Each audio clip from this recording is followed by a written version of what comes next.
Assalamualaikum warahmatullahi wabarakatuh. Kembali lagi di channel aku Siti Sarah 31.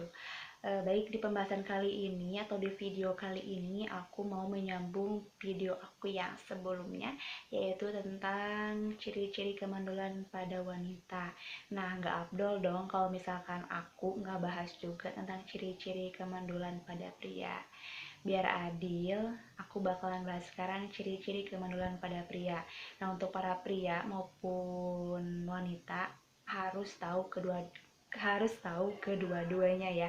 Jangan mentang-mentang aku perempuan gitu, aku nggak perlu tahu ciri-ciri kemandulan pada pria dan sebaliknya. Tetap teman-teman harus tahu keduanya. So, buat kalian yang penasaran dengan penjelasannya, tetap stay tune di channel aku, tonton sampai selesai, jangan di skip, dan jangan lupa tinggalkan like, comment, dan subscribe-nya. Oke, selamat menonton.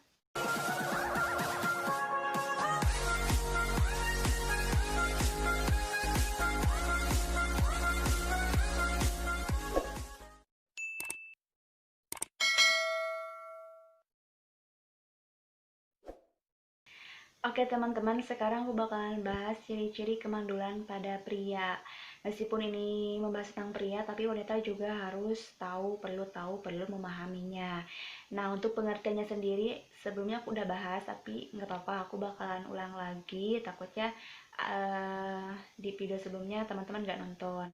Tapi aku juga sertakan linknya di bawah, di kolom deskripsi. Nah, pengertian dari kemandulan atau infertilitas sendiri yaitu gagal bertemunya sperma dan sel telur atau tidak terjadinya pembuahan atau gagal terjadinya pembuahan. Oke, untuk ciri-ciri fisik yang pertama yaitu rambut pubisnya tipis atau bahkan tidak ada. Nah, ini disebabkan karena gangguan hormonal.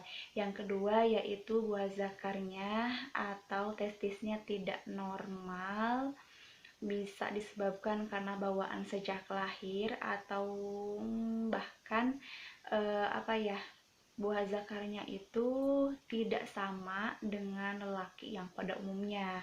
Nah, terdapat juga kemerahan atau bahkan bengkak. Yang selanjutnya karena obesitas. Obesitas yaitu kelebihan berat badan. Yang keempat karena perokok. Yang kelima hidup yang tidak teratur atau pola hidupnya yang kurang baik. Misalkan nih, karena jarang berolahraga atau bahkan olahraganya tidak teratur. Bisa juga karena mempunyai penyakit keturunan, riwayat penyakit keturunan, misalnya di salah satu keluarganya atau di salah satu anggota keluarganya ada juga yang mengalami kemandulan. Yang selanjutnya yaitu penyakit pada sperma. Nah, yang terakhir yaitu karena trauma. Misalkan karena terjadi kecelakaan dan mengenai di bagian kemaluannya.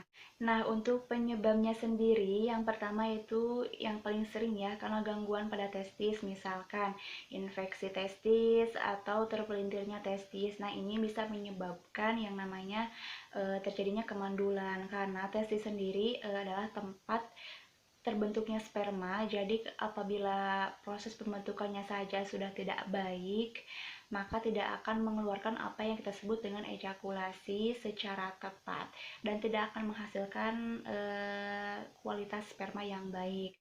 Oke, penyebab yang kedua yaitu karena kualitas sperma. Biasanya nih ya, yang paling berpengaruh pada proporsi tubuh adalah kualitas sperma itu sendiri. Jadi kita ini kan cari sperma yang cepat dan bisa sampai ke sel telur dengan tepat, tapi dengan kualitas yang baik.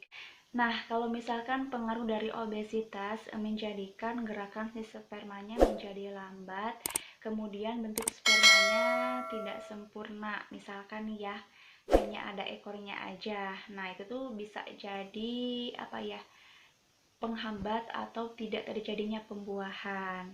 Nah, penyebab yang terakhir atau yang ketiga yaitu kesulitan ketika ejakulasi. Ejakulasi retrogen dapat mengganggu kesuburan dengan cara masuknya kembali sperma ke dalam tubuh ketika terjadi ejakulasi. Nah, yang seharusnya sperma itu keluar dari penis saat ejakulasi, tapi ini malah masuk lagi ke kandung kemih, jadi nggak keluar gitu. Nah, itu penyebab dari kemandulan laki-laki atau pria. Tapi itu semua harus di cross check lagi, harus diperiksa lagi ke dokter spesialisnya atau ke dokter spesialis OBGYN atau bahkan ke dokter spesialis infertilitasi.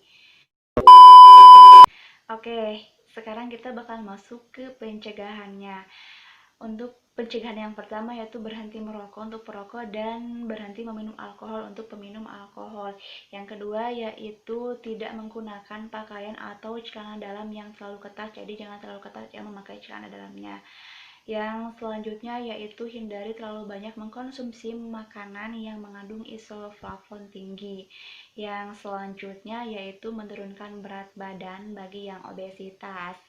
Nah, yang terakhir yaitu istirahat yang cukup. Oke teman-teman, mungkin itu aja yang bisa aku bahas di video kali ini. Mudah-mudahan bermanfaat. Dan mohon maaf sekali kalau misalkan ada salah kata atau salah dalam penyebutannya. Mohon maaf sekali. Mohon untuk dikoreksi dan ya, selamat bertemu kembali di video aku selanjutnya. Bye bye. Assalamualaikum warahmatullahi wabarakatuh.